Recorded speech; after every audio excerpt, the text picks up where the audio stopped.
It's interesting about this humanizing experience and allowing people to do more. So I'll give you a simple example. Question Pro sends out holiday cards, and we all get, I'm sure, holiday cards, greeting cards. Out of all the greeting cards I got, only one of them was handwritten.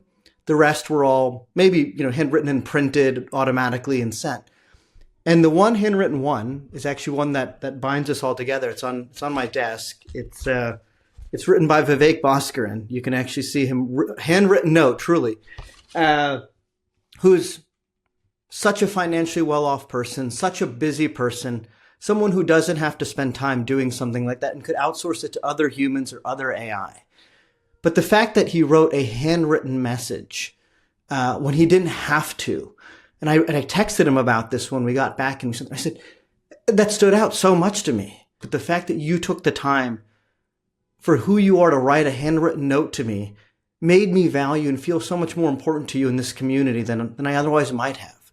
And that's, I think, what we're trying to get at with this messaging is there are benefits to a business to use AI, but there are also benefits to allow humans to go excel at what they can do better, and that human experience and customer experience and making people feel more valued and benefited, that maybe we often don't think about as a way that we should be focusing on more now that we have that free time. So let's talk about the frontline in particular. And what's one thing you all think that is true about the frontline that a lot of leaders usually get wrong?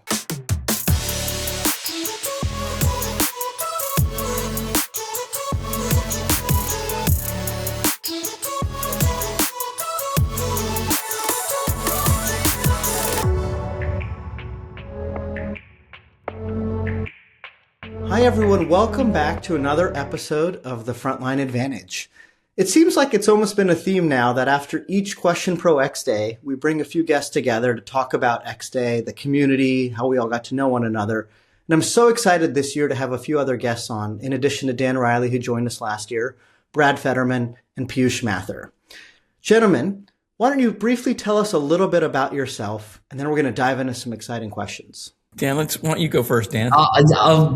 Sure. I'll be happy to start. I'll be fast. I'm Dan Riley. I've been, I always laugh and joke when you say I've been doing this for 25 years, but I have been doing this for 25 years, but I keep doing it. I love it. I am, I'm a big believer in change and making work better. So everything I do, whether it's new technology platforms, whether it's speaking, whether it's building community, it's about making work a better experience. And I think if we get that right, then it lifts even outside of work and makes life just a little bit better. So that's me. And I've been very happy to have been at X Day, I think, for 5 years running or 4 years running now. The greatest number of X Days, right? I think I have. Yes. I've gotten the gold ticket somehow, and I'm sure I'll be back there this year. So thank you, Vivek and Brad and Piyush. It's great to see you both again. Piyush, you want to go next? Sure. All right. My name is Piyush Mathur. I'm co-founder and CEO of skillsbridge.ai. In my background, I have about 30 years. So Dan, I think I'm a little bit older than you, not just 25, but 30. I worked for companies like Nielsen and Johnson & Johnson. I spent about 20 years running businesses and then moved to the world of HR in the last 10 years. And it's been very exciting. A lot of people ask me, what's wrong with this guy? Like, why would he move from running businesses to HR? But to me, it was always about unlocking the power of people to the extent that they couldn't imagine. And that's how I defined leadership. So I thought I'll be able to unlock it better if I am in HR. And that's what I did. About a year and a half ago, I started SkillsBridge to create this win-win situation for companies and their employees. We call it building people plus AI collaboration. As AI gets into the workforce, it's a lot about upskilling people, but also helping companies realize the benefits of AI. I often call it HI plus AI is equal to ROI. So human intelligence plus artificial intelligence gets you the ROI. That's me. Enjoyed X Day meeting you, Dan and Brad. We didn't spend much time together, but I know we were together in that room. Awesome to be always be there at X Day. And Vivek, thanks for bringing us together. Yeah. Thank you, Vivek. And it's a pleasure to be here with both of you, Piyush and Dan. I run a company called Performance Point. My name is Brad Fetterman. We work with organizations around culture, leadership, employee and customer engagement. Our focus really is about creating thriving environments where both people and the business flourish. And really, I think in many cases, it's really about helping executives discover and live the possible, right? They don't realize what they can pull off unless they can see it, right? They can identify it. And I think that's really our job as a coach, as a leader in the human performance area. And I think it's become even more paramount now with AI and technology disruption. Much of the macro systems and incentives are set up to focus executives and companies on reducing workforce, on focusing on technology at the expense of people. When you look at tax structures, investment philosophy, things like that, we see human beings as an expense. And I think we need to flip that on its head, and we need to shift that perspective and look at AI as a supporter of people. And how do we use AI to build stronger connections and more productivity at the same time? So that's kind of my perspective. Love it. And I think you're actually all getting to this theme of humanizing AI. And in the context, what does that mean to you, in the context of what you do? And I think, one thing you were just talking about, Brad, was this idea of the what companies are doing. Piyush, you're talking about human intelligence, artificial intelligence. Dan, I know how much that all means to you on a very emotional, personal level. But we also know the realities of when we're talking to executives at these companies who are having to make big decisions, how do we get them to realize the importance of this humanizing AI aspect behind what we all know is an important theme? So we'd love to kind of learn more from the three of you on this theme. Sure. I've been trying to use certain language to help people think about it differently, that AI should be a resource rather than the source. I almost liken it to, when you go see a play, say you go see a Broadway show, you see all these people on stage and you think of them as the production, but behind that stage, for every one actor, there are 10 people supporting that production. And so the reality is, I think your people are the actors, right? And the folks that are supporting the production should be technology and AI. And I think we have to put it in those kinds of terms. One of the things that I've tried to get organizations to start to think about is that the life cycle of a company used to be about 85 years. In some of the recent studies, that's shrinking to about 18. So what you're seeing is companies coming onto the scene and leaving. And one of the biggest reasons for that is skill sets are shrinking in terms of time. They used to last your lifetime. Now they last 2.5 to 5 years, and that's shrinking, which means that a person graduating school today has to completely recreate their skill set, recreate themselves 24 to 26 times in their career. Now, when you think about it that way, if you want your company to stay relevant, you have to make sure your people are able to stay relevant. So every single employee needs a growth plan, and it's the company's responsibility to make sure that that happens. And we can use technology to support that, or we could use technology to cut it out. And if you cut it out, eventually you're going to hurt your company, right? So if you want to stay relevant as an organization, you need to keep your people relevant. And that's really the conversation. Those are the conversations we're having right now. So.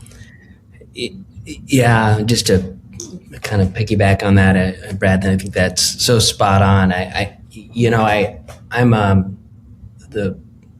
My company Radical, which I founded, we are an AI operating system platform. So I love the potential of AI, but it needs to be tamed.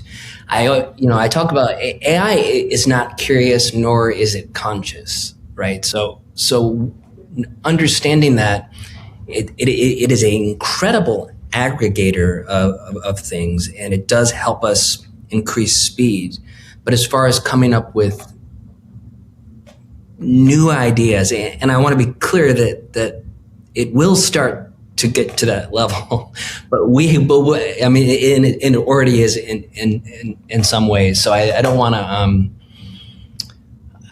to suggest that AI isn't one of the biggest threats that humanity's faced. I actually think it is. I think it's also one of the biggest and wonderful technologies that we've had an opportunity to embrace. But like you said, Brad, it needs to be sort of it needs to ride along as a co-pilot, right? So it needs it, and so therefore it can help reduce friction, and it can help reduce noise. So human beings can actually spend more time on doing what humans do best. And that's caring and coaching, and that's the messiness of being human. Perfection is something that doesn't exist. And so getting somewhere faster doesn't necessarily make it better. Certain things we can speed up, and we should. So I urge everybody to have a really clear strategy on how AI is going to be used. Help reduce that friction and noise, so we as humans can get back to actually learning and growing and caring more. And I think that's the beauty of being human. So embracing that's super important.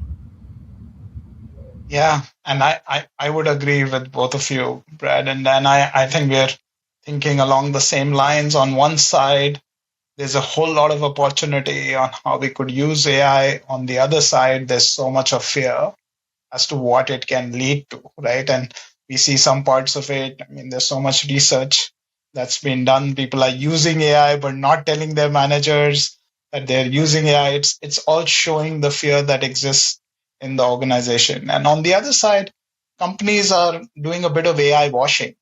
They're trying to go, and what we used to do in marketing, spraying and then praying. So it's a lot of that. Like, let me go and try out a few experiments here, not knowing strategically as to where AI will add value. So the way that I look at it, when I say humanizing AI, we have to make sure that AI is working for the humans, not the other way around. Like you said, Brad, it's not the pilot, it's the co-pilot, or it's not the resource, it's the resource, not the source, right, Brad? So I would absolutely vouch for that. And if you were to take an analogy, I think it's like a power suit for people, for employees, for frontline employees. But it also means that we have to design it in a way that it fits the human workflow. I mean, otherwise it can be designed where it becomes a very clunky power suit, which is not helping the humans. So I think it's a lot about how you design being people-centric, being human-centric, so that people get the superpowers and they don't feel threatened by it. So my view is really, think of it as helping humans. Yeah. And that's how we would humanize AI. Vivek, can I add one thing? Because I recently had a conversation about this with a client. I was at dinner with them after a long day, and they said, "Can I pick your brain?" And I said, "Sure." And they said, "We are not getting anywhere with our AI projects." And I said, "What do you mean you're not getting anywhere with your AI projects?" "Well, we're spending money and time and energy, but we're not getting anywhere." And I said, "Well, tell me about your AI projects." And it was just about, "Hey, why don't you go try AI? See where you can use AI." And it was very kid in a candy store kind of an approach. And one of the things I said, "Well, that's probably your biggest problem." They said, "What do you mean?" And I said, "What's important to your business?" And they said, "Well, we need to lower our costs." Okay, what else? "Well, we want to make sure that we're actually able to connect with more customers and grow our business." And so we started talking about different aspects of the business. I said, "None of the projects you talked to me about are relevant to that. It's just go out and use AI in your area." I said, "You need to first focus on what your people and your business need, needs are. And then you need to use technology to support those business needs, those goals. Otherwise, it's just throwing money at the flavor of the week. And I think that's where AI has become. It's become this flavor of the week, bells and whistles, piece of the budget that people feel like they have to throw money at. But what they really should be throwing money at is, how do we run our business? And then, can this technology actually help us do this that we're trying to create or make happen? And how could it help us? And do it in a very thoughtful way, as opposed to, let's just use AI. But that's what's happening in a lot of these companies right now. So, it's interesting about this humanizing experience and allowing people to do more. So I'll give you a simple example, one we're all connected to. Question Pro sends out holiday cards, and I get, we all get, I'm sure, holiday cards, greeting cards, right? I will tell you the overwhelming majority, in fact, for me personally, out of all the greeting cards I got, only one of them was handwritten. The rest were all maybe, handwritten and printed automatically and sent. And the one handwritten one is actually one that binds us all together. It's on my desk. It's written by Vivek Bhaskaran. You can actually see him, handwritten note, truly, who's such a financially well-off person, such a busy person, someone who doesn't have to spend time doing something like that and could outsource it to other humans or other AI.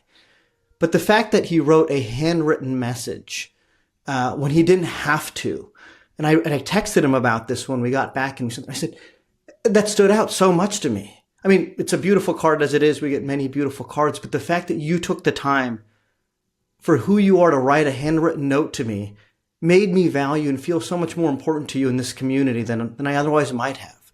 And that's, I think, what we're trying to get at with this messaging is, there are benefits to a business to use AI, but there are also benefits to allow humans to go excel at what they can do better, and that human experience and customer experience and making people feel more valued and benefited, that maybe we often don't think about as a way that we should be focusing on more now that we have that free time. So I love this theme. I know it's something Question Pro has been emphasizing. Obviously, we have AI in our name and we use AI as a co-pilot, but we also don't think of it as a way to replace humans. And it actually gets to a little bit, there was some talk about the front line. So our show is called Frontline Advantage. AI right now is coming for a lot of the knowledge work. That's the theme of the day. So let's talk about the frontline in particular. And what's one thing you all think that is true about the frontline that a lot of leaders usually get wrong?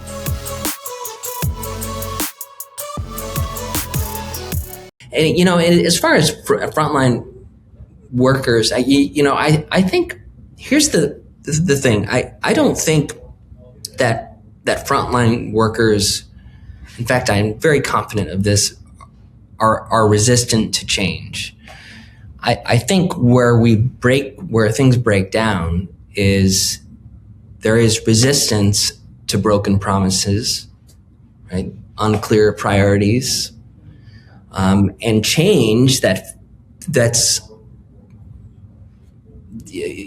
that adds work without understanding why am I doing what I'm doing. So clarity, focus, connection, trust. You're going to hear, anyone who's seen me speak knows that I talk about this a lot. These are things that I think that the frontline really is hungry for. So it isn't that I don't want to change. It's that I just don't want to sort of have the lip service of change. I want, say what you say, follow through with. If you don't know, let me know why. I can take no. It's okay to hear no. I can go a different direction. I just need to have a focus and an understanding. I need to have clarity. And I think, and I'll talk about this a little bit later, but it's also reducing that noise, right? There's so much noise right now. So it's that signal versus noise. And I think Frontline is ready to move at light speed, but really wants to understand where they're moving towards and what's the North Star. It isn't just the idea of change. Change is not the enemy, and I've said this many times. Change is in fact the fuel. The idea of change is the fuel. We just need to follow through. On to that, and maybe I completely agree with you, Dan. It's about resistance to change that often leaders assume, which is actually not true for the frontline. And I'll give you a different flavor, different aspect of why I think that might be the case. So, like you said about clarity, noise, completely agree. I would also say that many times because you're assuming this frontline staff is old school workforce, right? The truth is that sometimes when you design these changes, they are badly designed for the friction kind of changes, and the tools are not actually helping their cause but are adding to what they're doing. So a simple example would be if I give a tool to a delivery driver, and if that adds 1 minute to every stop that driver has to make, then it's not that he's being stubborn about not adopting or hating that tool. He just wants to get home for dinner. So, you have to help them to adopt the tool rather than, not helping them, which will lead to resistance. So I think there's a combination of really helping and humanizing AI, like we just said, so that it can benefit the workers. I'll add to that a little bit. I think that I hear from too many executives that people on the front lines are entitled and they don't care. Mm. And my experience is that is the exact opposite, right? That they live lives that are very difficult. They barely make ends meet. They're struggling to get gas to go to work. They have a repair on a car. They don't know how they're going to pay for a medical procedure. There's no more things such as pensions. Some companies have cut shifts down so that people are part-time and they lose all their benefits. Their life is full of friction. And what they really want is they want two key things. They want to have purpose and meaning in their work because they don't necessarily feel it sometimes in other parts of their life. They want to know that they're making a difference when they're spending all this time in the workplace. And the second thing they want is they want to feel appreciated because they're giving you more time than they give anything else in their life except for sleep, their family, their friends, right? They have invested in you, whether you see that or not, more of their life than anywhere else in their life. And they want to feel like you see them, right? You hear them. That's huge. And then the last thing I'll say is that I think that organizations are stuck about 20 years in the past. We're using models that reflect a 1980s, 1960s kind of work environment.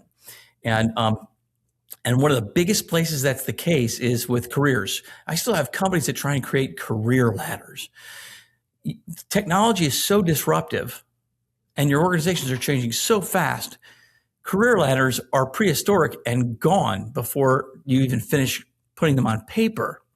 And so what we really need to do is we need to actually help people understand what's a better process for thinking about growth and improvement of their career than a traditional career ladder. But I can tell you this, if a person, we just did a 60,000 person study, and the number one predictor of whether somebody will stay or leave, whether they will be your brand advocate or tarnish your reputation when you're not listening and looking, and whether or not they will give you their discretionary effort, the number one determining factor was, do I have a manager that cares about my long-term relevance and growth? Not, what are you going to do for me this quarter? Not, here's part of your performance bonus if you do this, but do you care about my future, whether I'm here or somewhere else, that I stay relevant and I'm growing?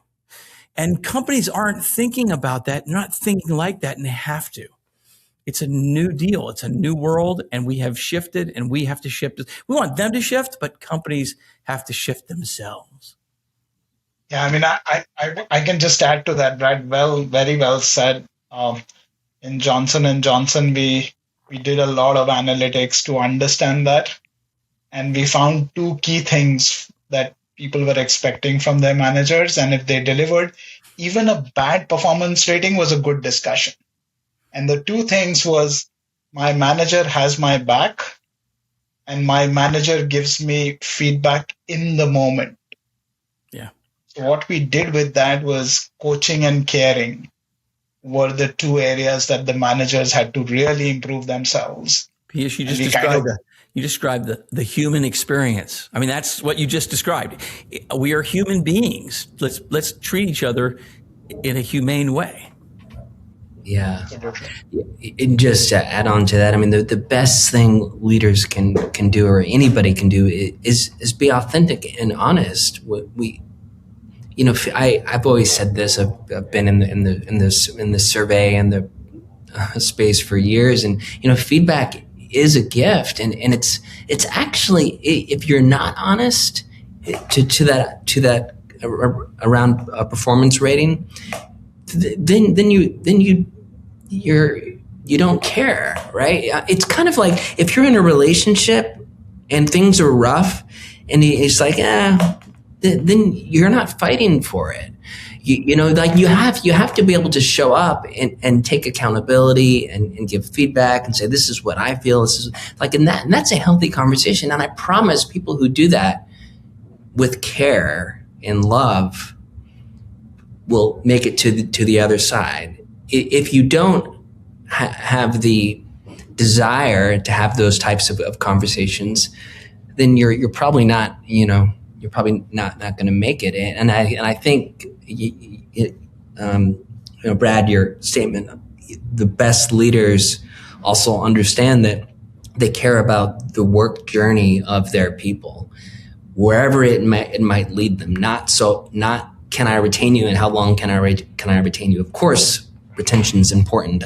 That's an important metric. But you retain somebody if you help them achieve where they're going and help them understand their purpose and their why. And like you said, being recognized for the work they do and feeling like they're making an impact. And this is the most, other than sleep, like you said, that's life, right? So you need to be able to, the best leaders need to be able to do that. And I will also say that it's a positive thing, because if they are going to move on, you're having constructive conversations about it, and you're aware of it, and you can plan for it. You can say, you know what, this maybe isn't the place for you. Like you can fly off into, there's something better for you, and that's okay. But you're having those honest, caring, helpful conversations. The theme you all are hitting on is respect, is that these are human beings. And if we're looking at it from an economic model of a company, anytime you're employing someone, you have to be making some profit on whatever you're paying them. Otherwise, it doesn't make sense over the long run to actually have them at your company.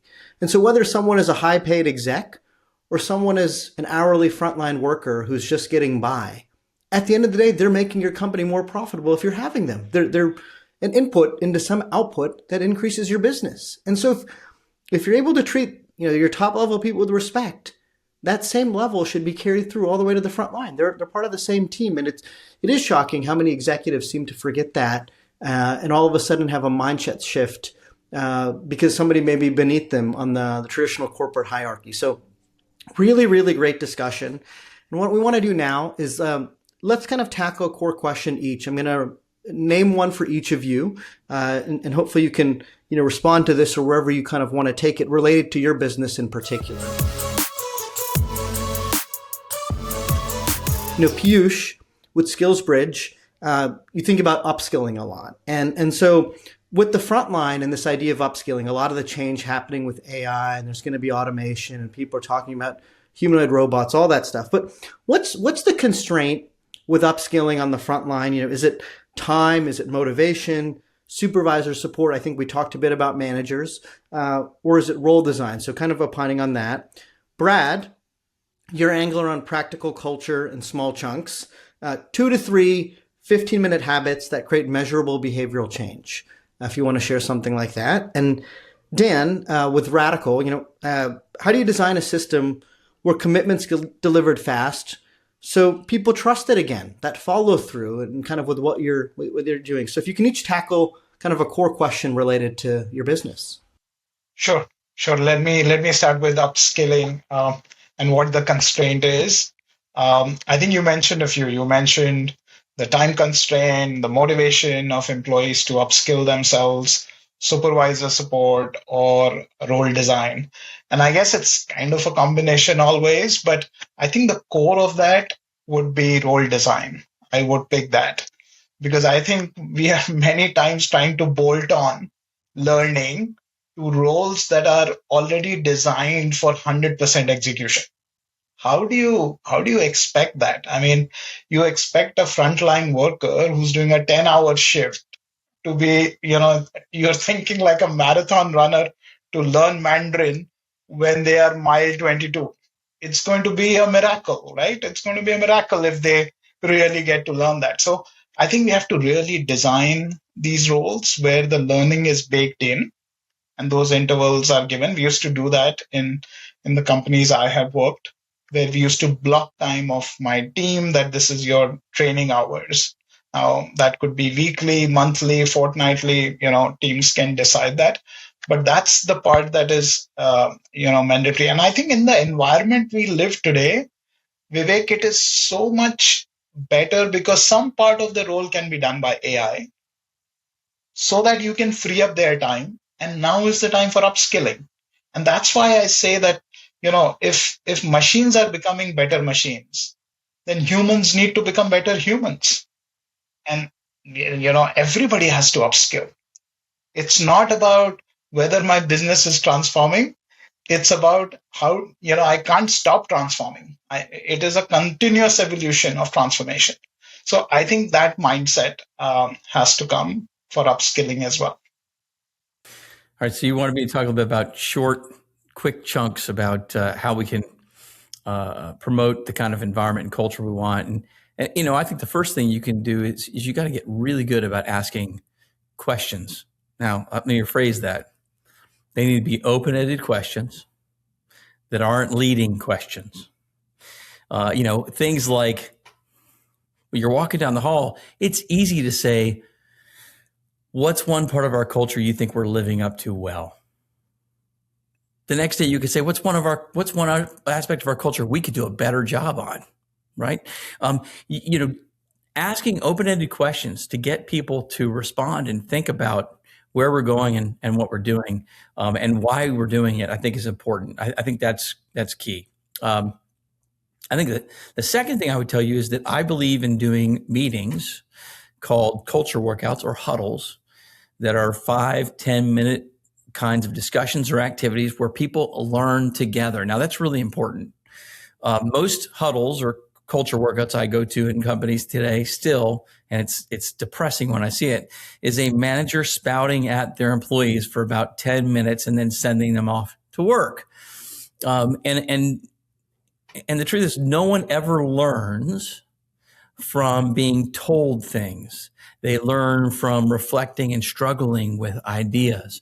So, when you can create culture workouts and huddles where people struggle with ideas, then they learn. And so, I'll give you a couple of quick examples of, things like, let's talk about what it means to be customer focused. We say we're a customer focused business.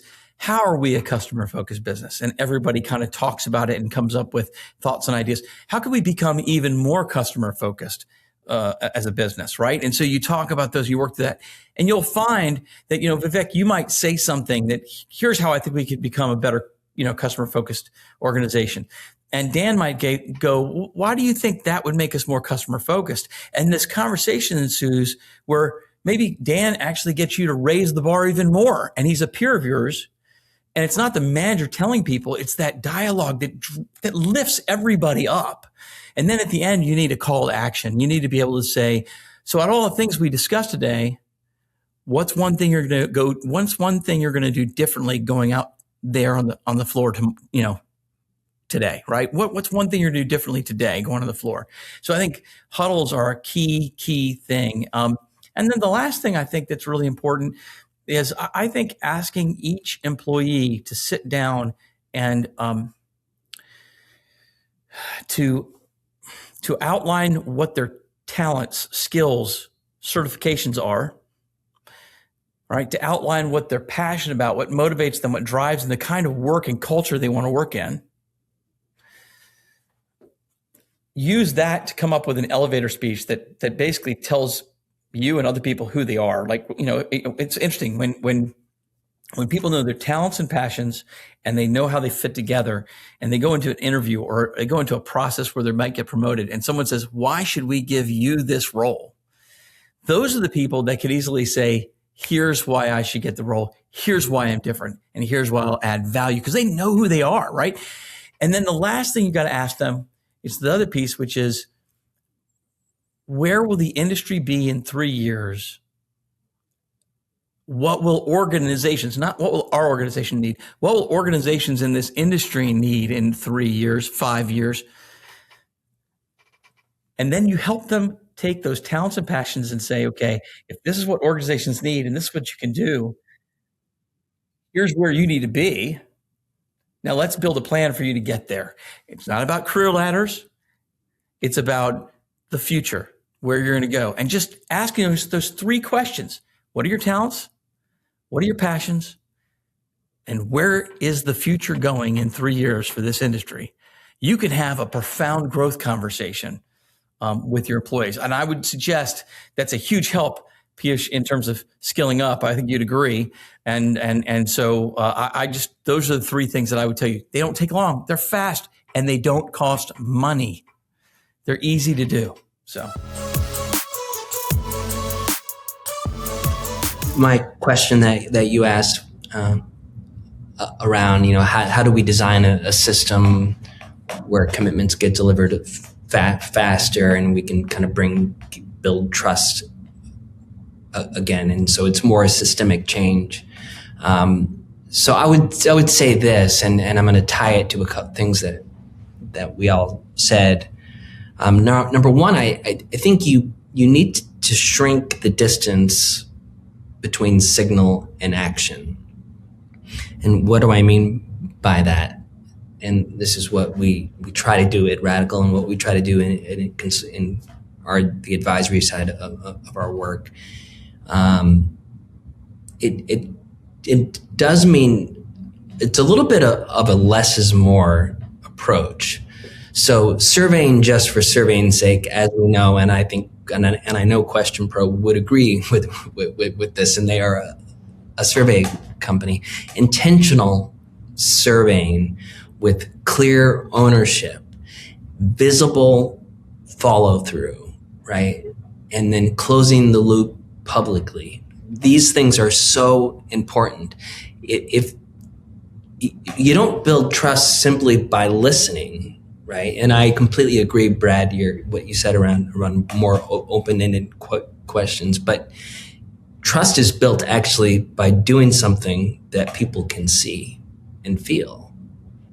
That's trust, right? I can tell you I'm going to start doing this, or you can tell me what you want me to do, but that's not trust yet. Trust is actually, I can feel it, I can see it.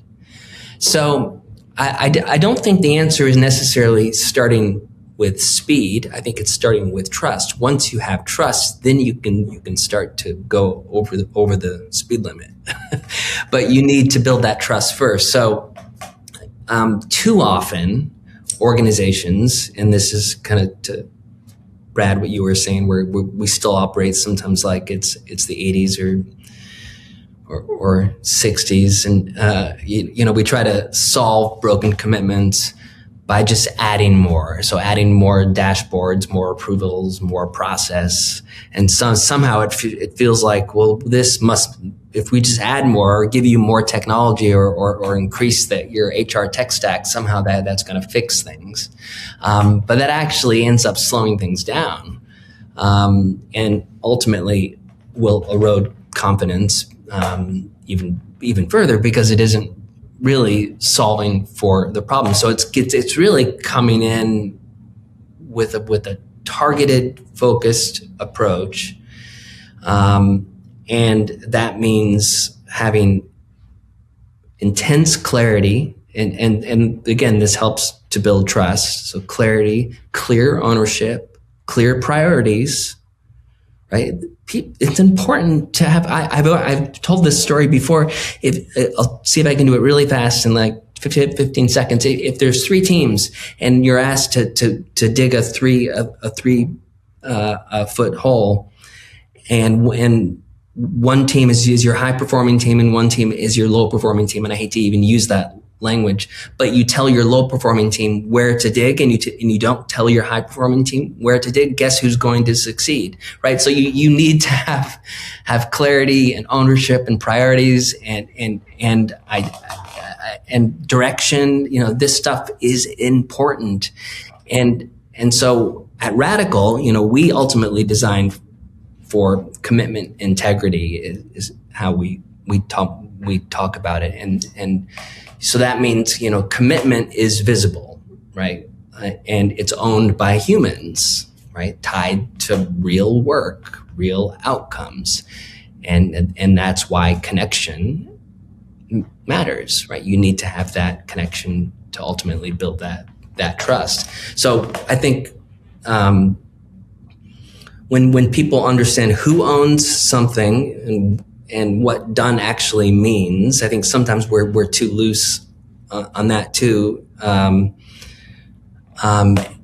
why it matters. That helps you create direction towards your North Star. Then that acceleration and speed starts to happen naturally. So again, I think speed comes from removing just ambiguity and not adding additional pressure.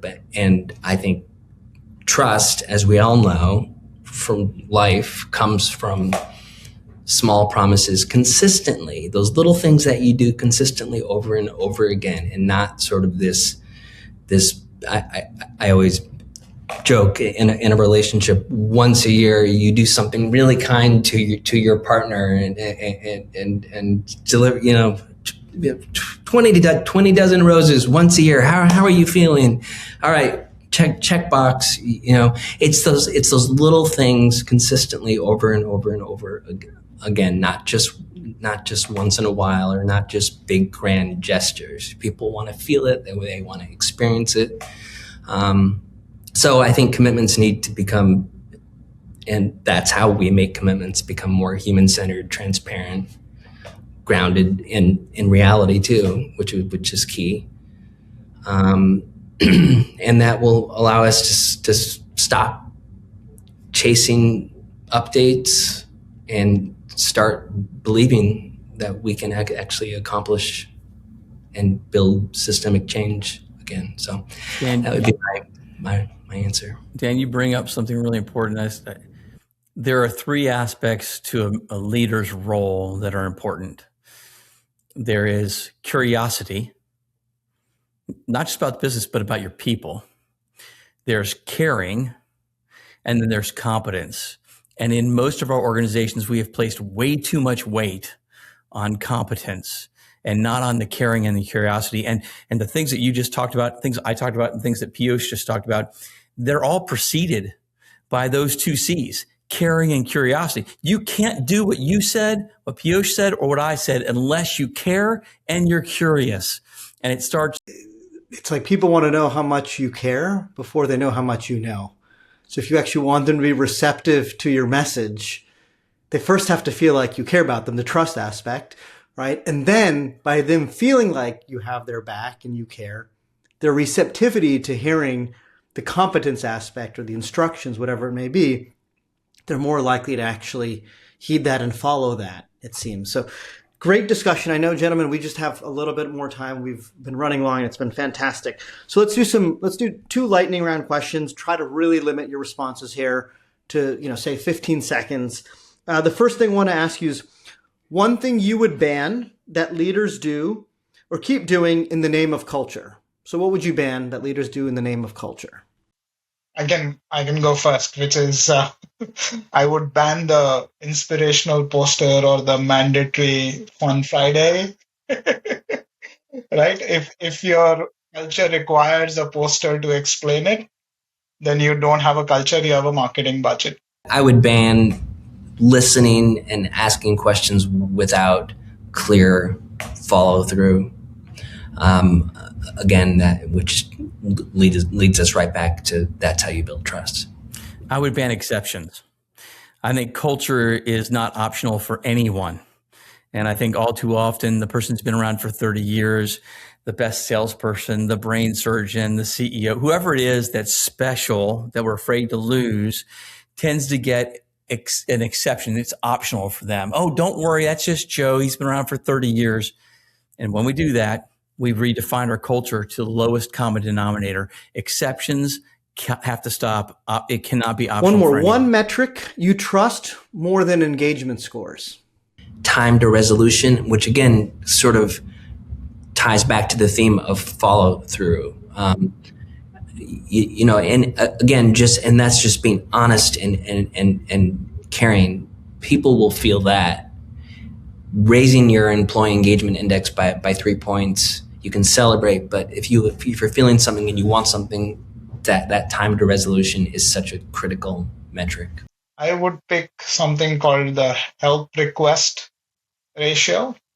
So, you know, as I distinguish companies with great cultures versus not so great cultures, people who can flag what they don't know quickly and seek help, I think those are really good high trust cultures.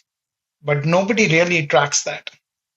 So looking for people, you might have a very good engagement score, but if you're not asking for help, you know, you're kind of hiding. So to me, it's really looking at that help request ratio.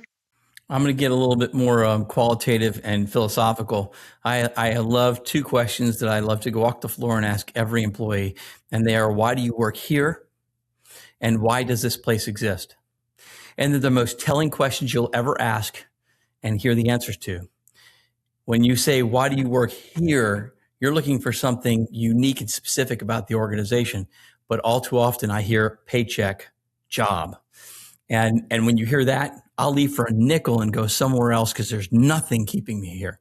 And the second one, you hear to make a bunch of crap, to work my ass off, all kinds of answers. But you rarely hear something powerful, right? Something of value. We're here to change the world. I'm here to make this a better community. I'm here, whatever it is, you have to give them something to hang their hat on and say, I come to work here and I'm proud and here's why. And you can't get to either one of those two things that Piyush or Dan said unless you give employees the first two that I just talked about.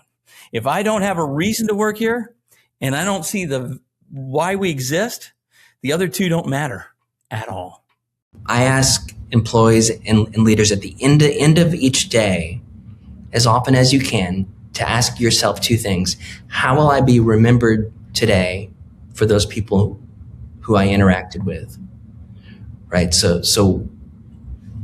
it's that self-reflection. And did I do something today that really made impact? It's just a fantastic session today. The amount of content shared amongst these three guests has been wonderful. And this is by far our longest episode, but hopefully so worthwhile for all of you listening and learning today, and that you have a chance to connect with these three different gentlemen who are doing wonderful things in the world.